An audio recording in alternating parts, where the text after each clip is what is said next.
It's important to know that we're talking about 1,000 Puritans, all based on the same ideology and all leaving from England. Remember, there was a small group of Puritans that left England and went up to the Netherlands and then figured out that it was more dangerous to be Puritan in amongst the Dutch than it was to be Puritan in amongst the English. And so they left and they founded Plymouth Colony.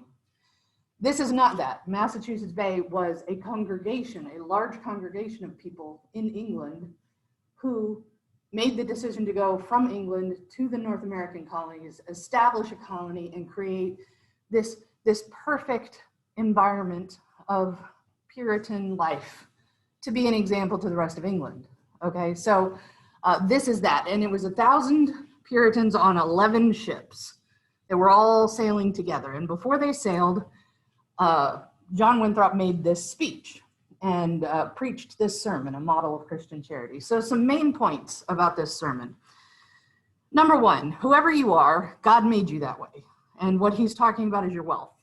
If you're poor, it's because God needs you to be poor. If you were born rich, it's because it's your role to be rich. God made you in the class that you're actually in. Yeah, it's very much like a caste system. What he's talking about is based on the idea that there are poor people because of, yes. Oh yeah, absolutely. Yeah, no problem. Okay, so every single person that is born into any particular economic stance is born into that stance for a reason. The poor are made to be the servants of the rich, and the rich are made to take care of the poor. That's how God intended for all of this to be. Just off the top of your head, would you like to guess which one Winthrop is? Oh, so rich. So rich. So it's always nice when a rich person comes and tells you that it was God's intention that he be rich and that you be poor. Like, it's always nice when a rich person says that to you. So, but the people who were following him believed this. They believed that part of it was to conform their colony to the rest of the world. God made, and what he's talking about here is not just the rest of the world of humans, but the rest of the world, you know, of animals and everything. God made some creatures big and powerful and some creatures small and mild. God did that on purpose specifically so that the big creatures would have something to eat. You know, I mean, that was part of the plan. So that's reflected in human life as well. So that's the first reason why some people are born and rich and some people are born poor. The second reason is that so that everybody will accept their role. The rich don't eat the poor and the poor don't rise up against the rich. That was very important to John Winthrop, that people realized that that was the case. You know, you were born poor so that you could learn the glories and the blessings of scarcity.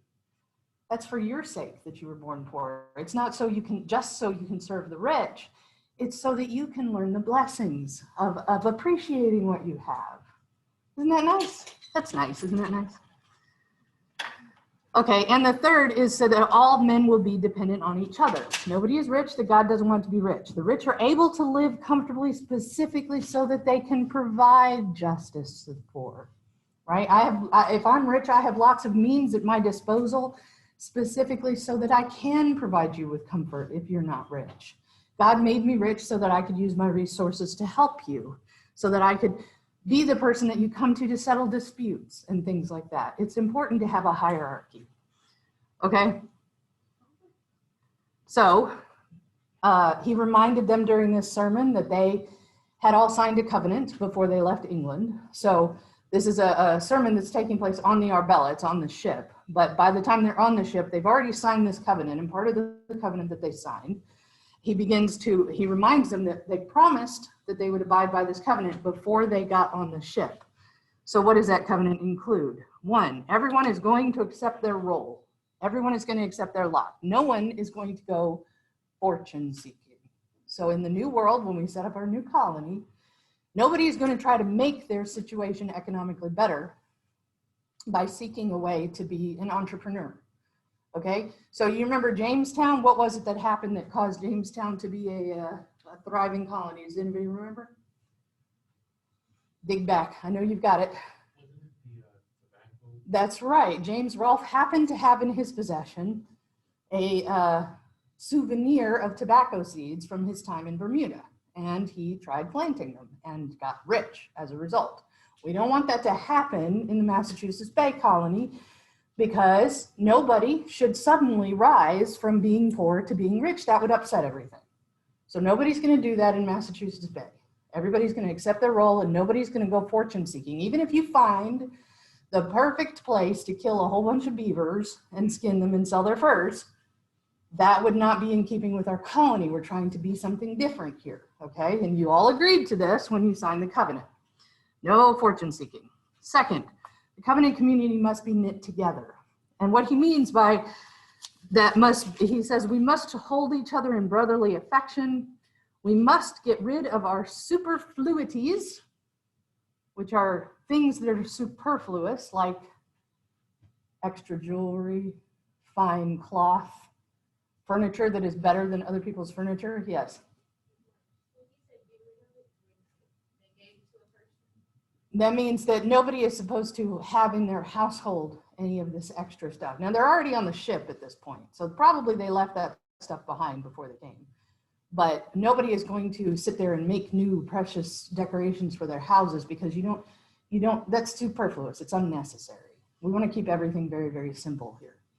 Okay, so if Savannah arrives at her new house, builds her new house in the Massachusetts Bay Colony, and then begins embroidering all these cushions so that her living room is nicer than anybody else's, that would be not in keeping with the covenant, because that would separate her from other people. So that would separate Savannah from Jordan's living room, which is just basic, you know? So we're not going to engage in any activity that makes us set apart from other people. Number 3. Oh, that's actually up there. We must keep the unity of the bond of peace. We must keep this brotherly affection for each other. Whatever happens, we want to keep the colony together. Now, this is an interesting thing considering some of the stuff we talked about on Monday, isn't it? Whatever happens, we want to keep the colony together. What's the first 6 years after he gives the speech? What's something that happens? The Hutchinsons get banished. That's right. So unless is written in there somewhere, unless somebody offends John Winthrop personally. But if we do this, then God will smile on us. If we get rid of all of these things and we knit ourselves together and we obey all of these things, then God will smile on us. And our colony will be a city on a hill. Okay, so this comes from scripture, and I'm not going to dig back for the scripture because I don't think it's important. But the idea of, if you can picture it, primitive societies used to build tall things on top of hills so that you could see them from a great distance, right? And you could tell a lot from that great distance what kind of society it was. That's why the pyramid at Giza was gigantic and brilliantly white, is so that you could see it from a great distance, and from a great distance you could tell there's an advanced civilization there. Otherwise, how would they be able to build something so perfect and beautiful, you know, that I could see from such a great distance? The same thing is true here. They're not going to hide in the forest and make it so that their activities are not known to the rest of the world. As a matter of fact, their goal is to live in such a way that news about their colony will make it back to England. They're going to sit up on a hill and let everybody see what they're up to. Or at least that's the plan, okay? If they are sitting on a hill, either we will all shine together or we will all fail together. If this experiment doesn't work, all of England is going to know it didn't work, okay? So it's really important that it work. So everybody do what it is that you're supposed to do and be who it is that you're supposed to be. And from that big city on a hill, everybody will be able to see that our model of life works. And maybe they'll start imposing that model of life in England. So if it fails, it will fail in such a way that everybody can see it really clearly. God gave us this land.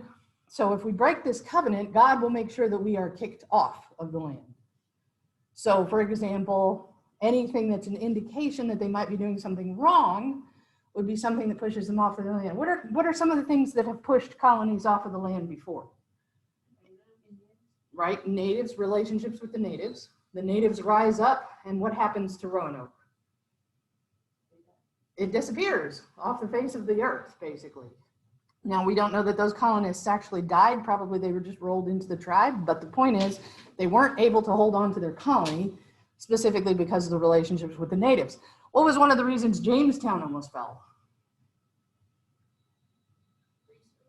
Yes, resources. They didn't manage their resources well, and they very nearly had to get back on ships and go back to England with their tail tucked between their legs, or else everybody would starve to death. And then something changed for them, but they almost got kicked off the land then.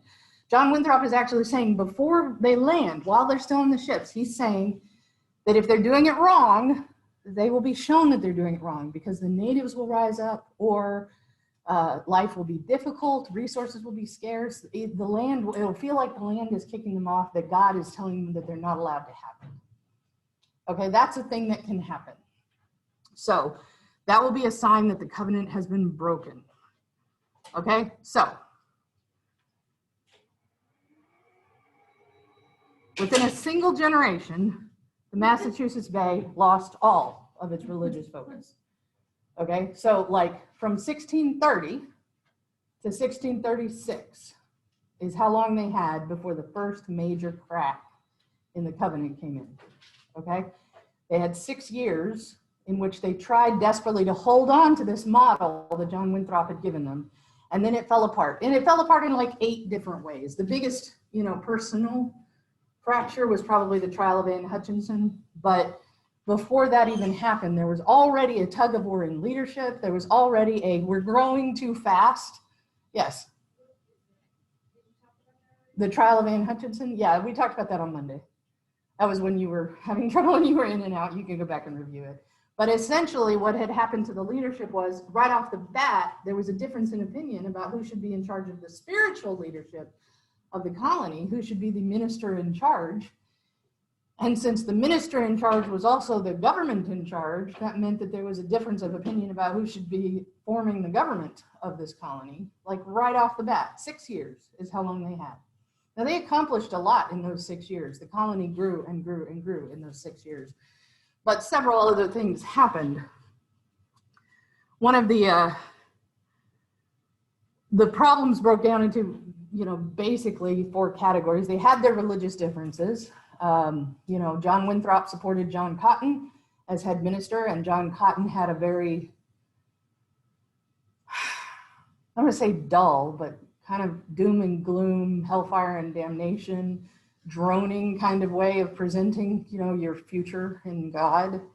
And other ministers had, John Wheelwright and other ministers had a much more positive outlook. And the question was, which one is the basis for this colony? Is it the holding on to, the possibility of damnation all the time, or are we a place of hope? It's difficult. Part of it was the mobility of the population. What's happening over in England with the sheep taking over the land so that they can trade wool with India, all this kind of stuff. The lower class people that are like, what we could do is go over to Massachusetts Bay and join their colony as workers, causes this massive influx of population into this colony, so much population that they have to immediately begin forming other colonies. So people come into Massachusetts Bay and go right back out of Massachusetts Bay right away. And so there's a lot of turnover in the population. How do you hold a community together in a covenant if the community keeps changing? Who is in it and who is not? There's a problem with frontier individualism. Despite what he told them about not being entrepreneurs, about not seeking their fortune, there is a fortune to be sought. They're right off of the edge of their colony is all of these resources that England wants. And what person is going to turn their back on that and say, I'd rather stay poor than, go beaver hunting today. I think I'd rather be poor. Nobody is actually going to do that. The people who chose to do this were looking for new adventure. And it's right there. The new adventure is right there. So their individual economic goals change immediately as soon as they get to the colony. It's not enough just to grow just enough food for your family. Why not grow more so that you can trade more, so that your children can be healthy, so that you can gain prosperity and maybe eventually go back to England and, buy a nice house in London or something. This is something that happens almost immediately with this mobile population that's coming in. They're not all coming in to live in a perfect little community where they accept their role as the poorest person there. A lot of them are coming in specifically because they're like, no, part of the community, definitely. So where are the beaver? Let me go kill some beaver. So The idea of owning land and being a farmer brings in people who could not own land in England. And then those farms grow and they become independent, and they don't want to listen so much to the government of Massachusetts Bay. So within a single generation, they've lost so much of their hold on the religious ideology of why they wanted to be this city on a hill. But it's still a big part of how we see ourselves as Americans. We still see ourselves as a city on the hill. John F. Kennedy, Ronald Reagan, Barack Obama, they all used the city on the hill in their inauguration speeches, specifically for this reason.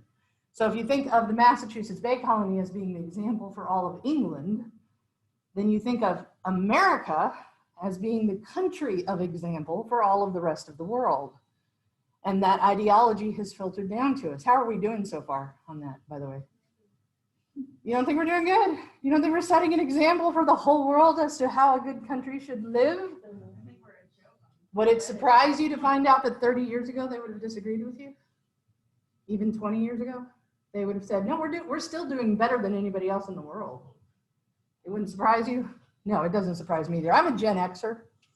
Okay, I'm Gen X, which means I was born in the generation between the boomers and the millennials, and we are terrified every day. All of our lives, we're terrified. We were born terrified of what was happening all around us and confused because the boomers kept telling us, no, city on a hill. We're still the best country you could possibly live in. And we're like, are we? Okay, I don't know if I believe you or not, but we're also a really small generation, like population-wise. There are less Gen Xers than there are anything else. Like it's like baby boomers, Gen Xers, millennials. So like we're a teeny little shoehorn generation, and we've been scared our whole lives because we have this voice behind us saying, we are the best country that is out there, and all of the countries should be like our country because we are the best country. And then we have millennials on the other side saying, is it? What on earth are you basing that on? They have better healthcare in some other countries. They have, different kinds of freedoms. Racism is completely different in some other countries, and some countries are worse. But America's doing some good things and some bad things like every other country, but is it really the shining city on the hill? It could be, because it is still part of an experiment that was new, and we still don't know what's going to happen with that experiment because it's still like a new experiment. It's only 200 years old. This experiment of the people by the people, that was actually something new when America did it. We still don't know how it's going to work out because countries last much longer than that.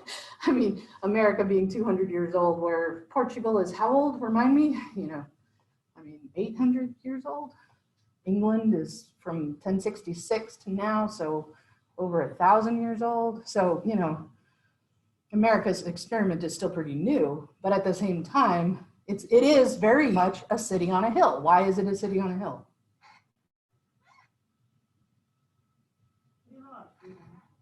Okay.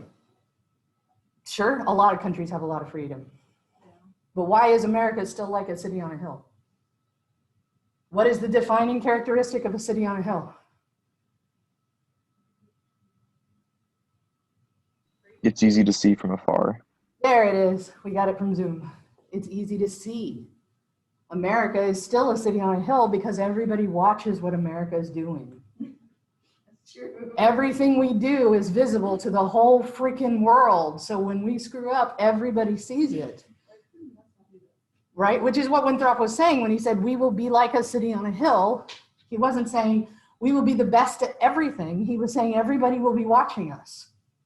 And so America is still very much a city upon a hill. We just like to imagine that when the rest of the world looks at us, they're impressed.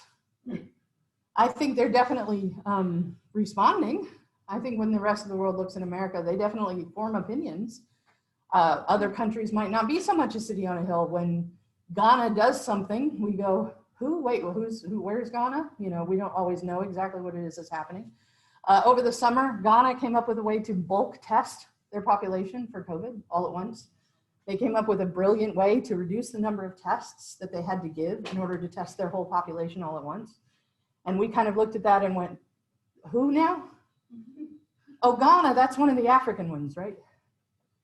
I mean, they're an interesting country to study, but are they a city on a hill? Is everybody always watching everything they do? If you go and look at the front page news in another country, America is still on there somehow.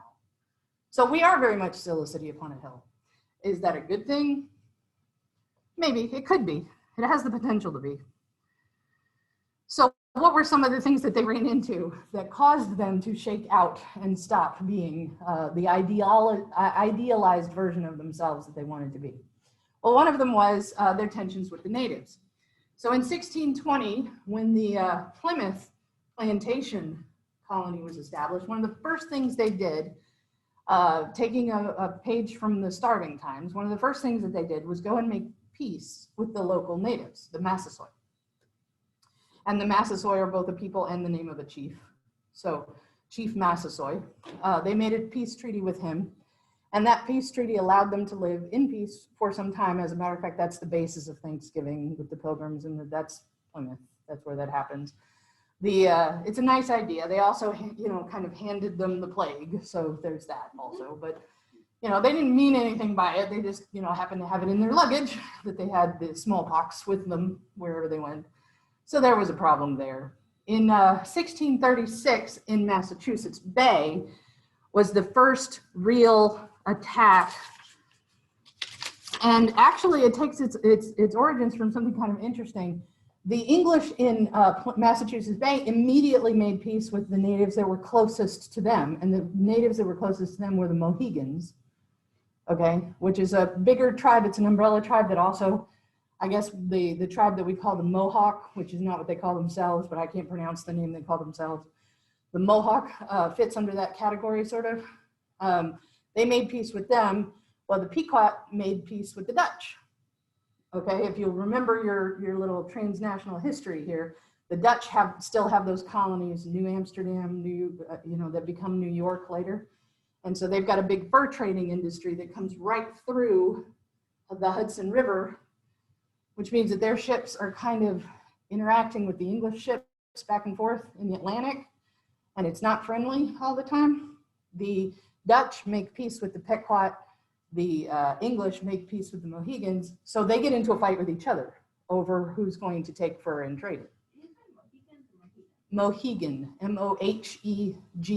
And if you're wondering, yes, Mohican is the fictional name for this. So when James Fenimore Cooper was writing about the Mohicans, this is what he thought he was writing about. But that's a work of fiction. So the Mohegan, which is a big umbrella for a lot of different tribes, including the Mohawk and a couple of others. But they declare war on the Mohegans, which then brings in the English.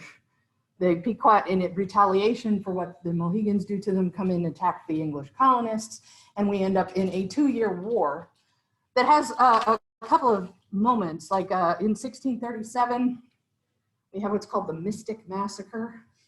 Not sure why it's called the Mystic Massacre, but basically what happened is that a couple of the colonists and about 20 soldiers went into a Pequot stronghold and managed to get into the village, which was a walled village. There was a fortified village.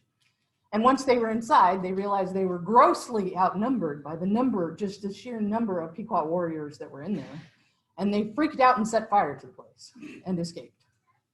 And as a result, a great big chunk of the Pequot warriors, was wiped out. So this is called the Mystic Massacre. They got in, they were like, ah, and they set fire to the place and ran. So little events like that. As a result of this Pequot War, about 700 of the Pequot died, and several hundred were sold into slavery, mostly down to Bermuda, and were sold into slavery. So there was a lot of, they withdrew back away from Massachusetts Bay and sort of went into hiding, those that were left. But I wouldn't say that there was peace, because there were constant raids, but there was no big amassing of military on the side of the natives after that, until 1675, when the son of the guy that the Plymouth plantation had made peace with witnessed the hanging of 3 of his men inside the city, inside the colony, and rallied an army.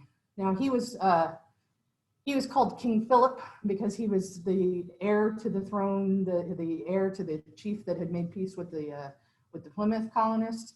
And so they had given him an English name, so he was named King Philip, but his name was actually Metacom.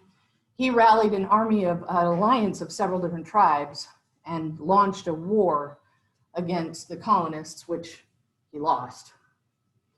And every time that this happened, what would happen is that a coalition of natives would attack the colonies would fortify, the colonies would win, and the colonies would push, and the natives would have to draw further back.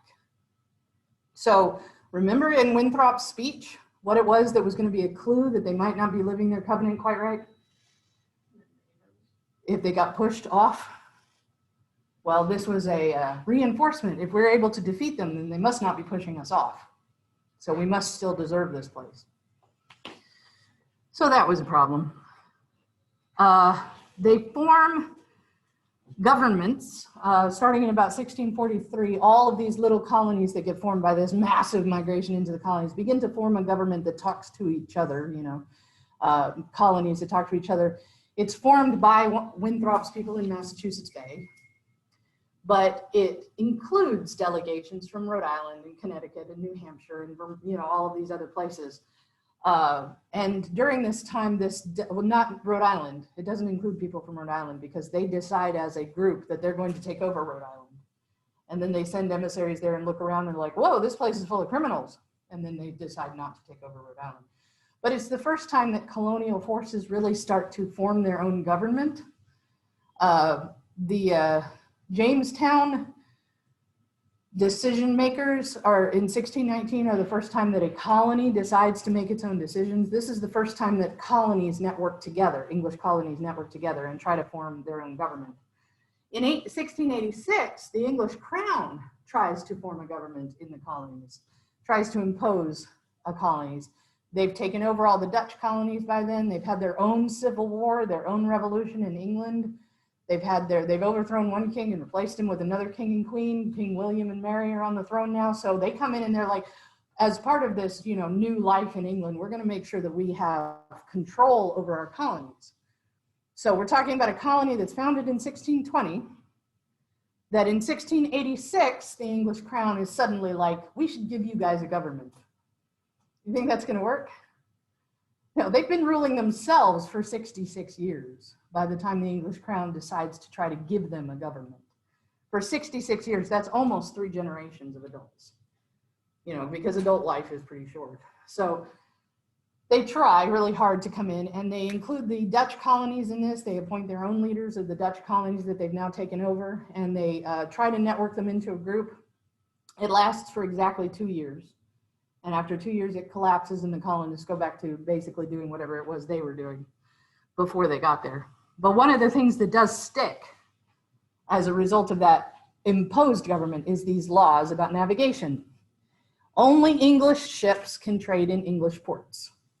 So if you're an English colony and you have a ship full of goods that you have gathered in the New World, you can sail to an English port and sell what it is that you have. But if there are goods that you need from France, then they have to go to England first, sell their goods in England, and then an English ship has to bring them to you.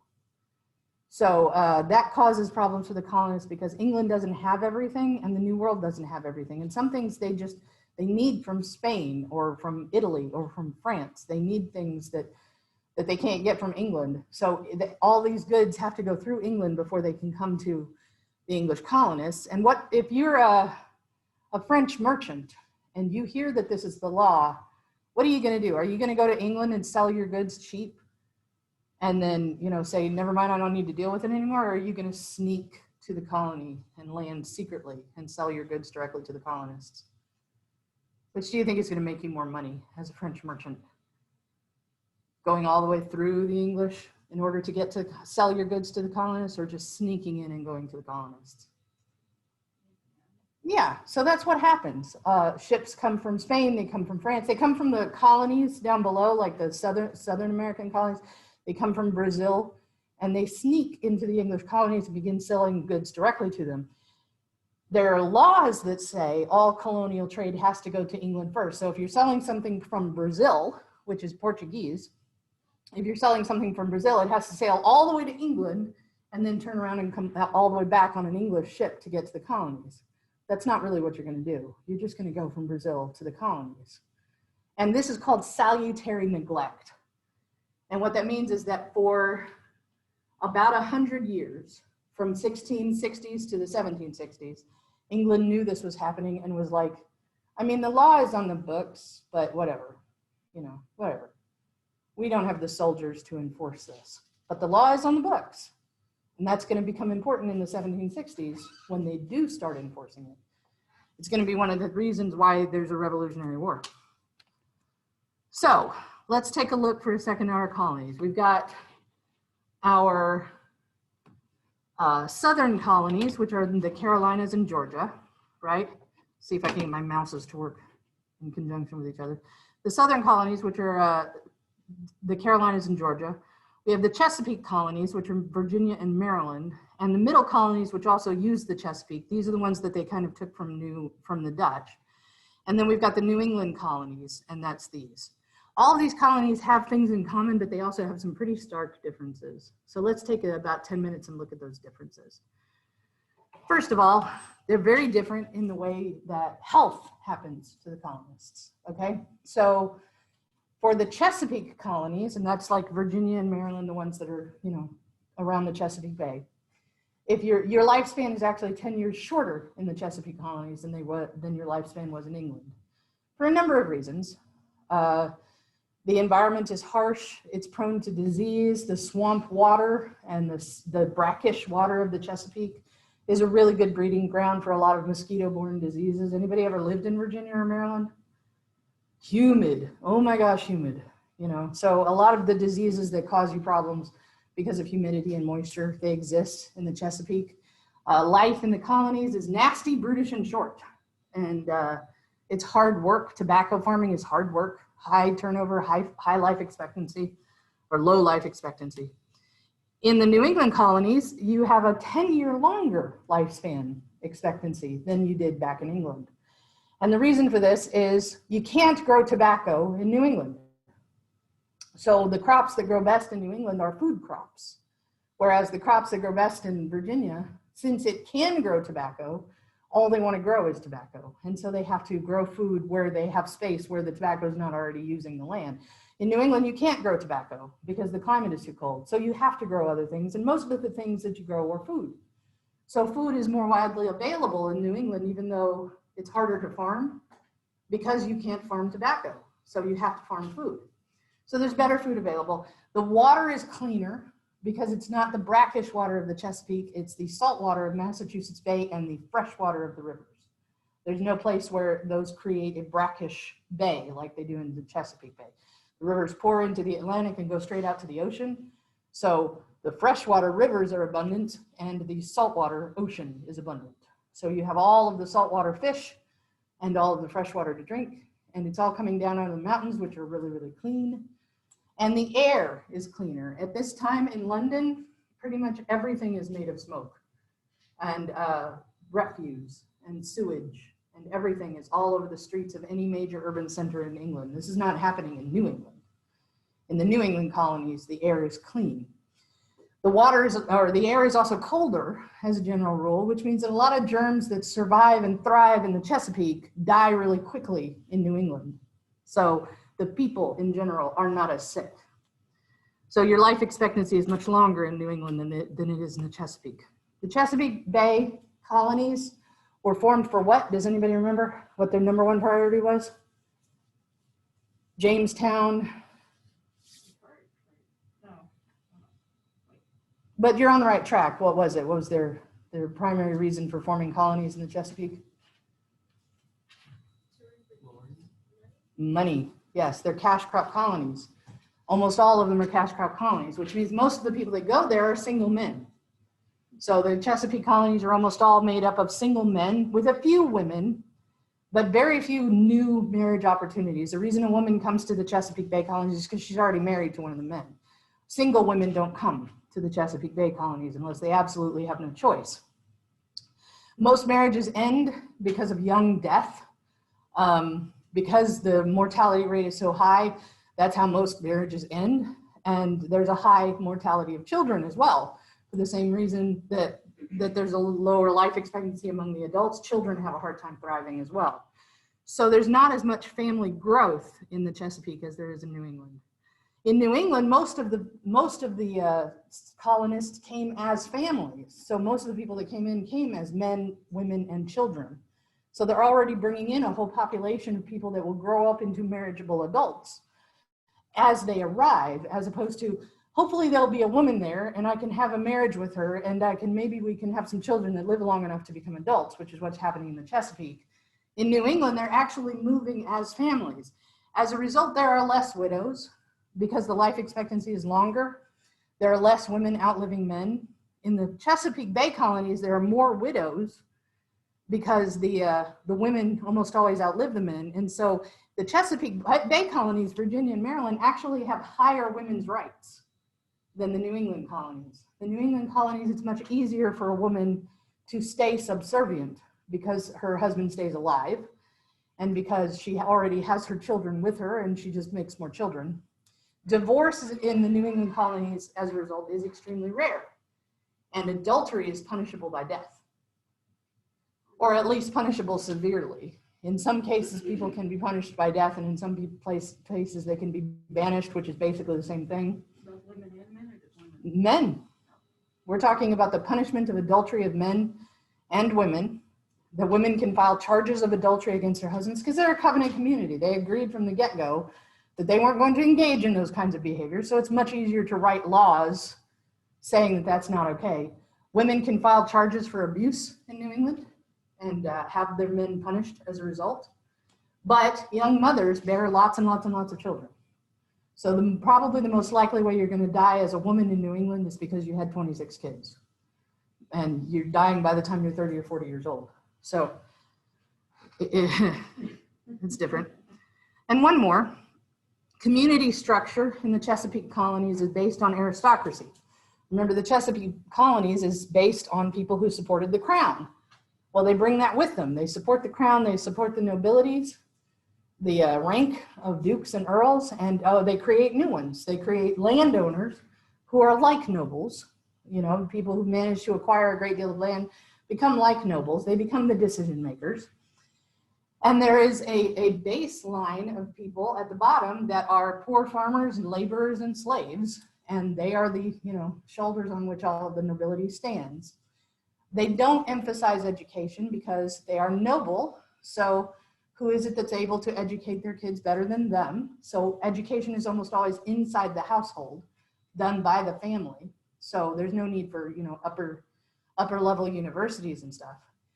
And because there's little land and only a few wives, there's a lot of discontent.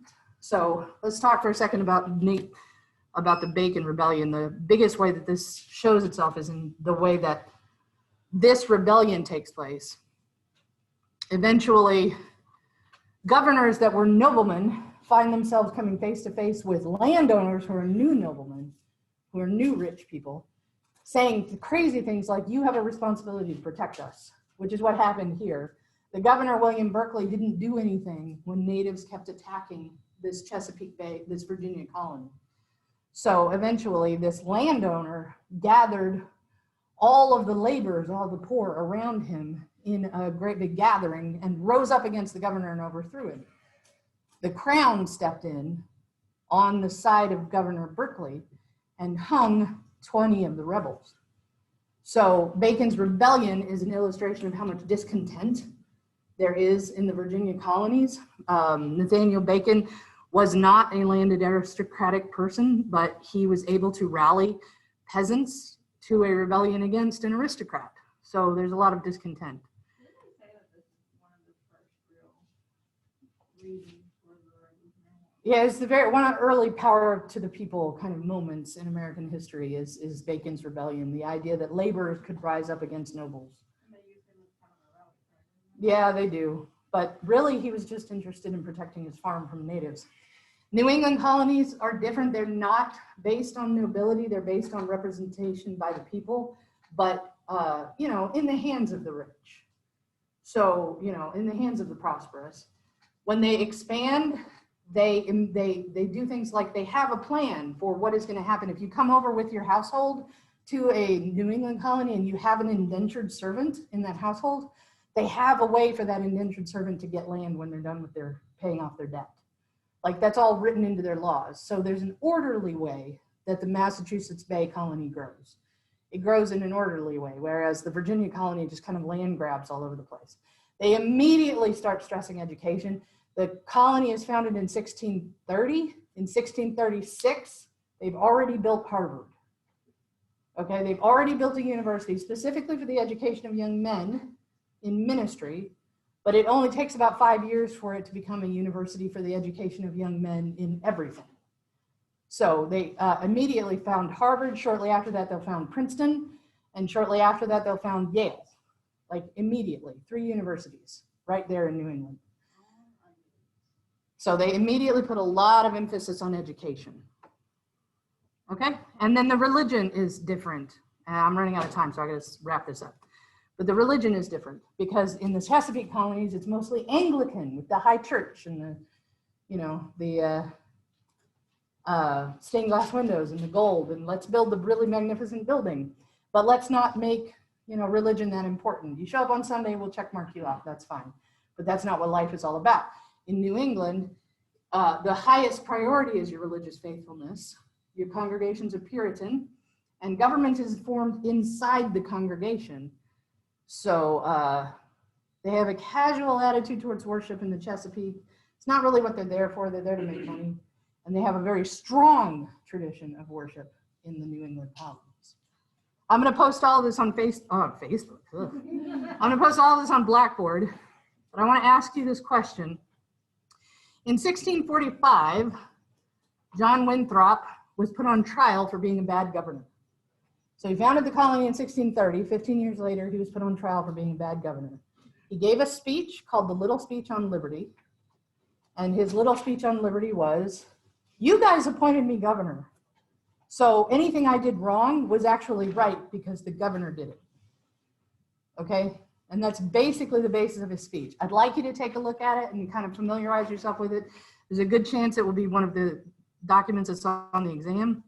But for your assignment, for the assignment that's going to be due on Sunday for this, okay, I'll pull it up here and then I'll pull it up there. I want you to take a look at what we've talked about the last couple of days and answer this question. According to John Winthrop, what made the Massachusetts Bay Colony a city upon a hill? And did any of the colonies in America actually live up to those ideas? Why or why not? 100 words, 100 to 300 words, worth 5 points. Turn it in by Sunday at midnight. Okay? Any questions? Okay, I'll see you guys. Hopefully I'll see you on Friday.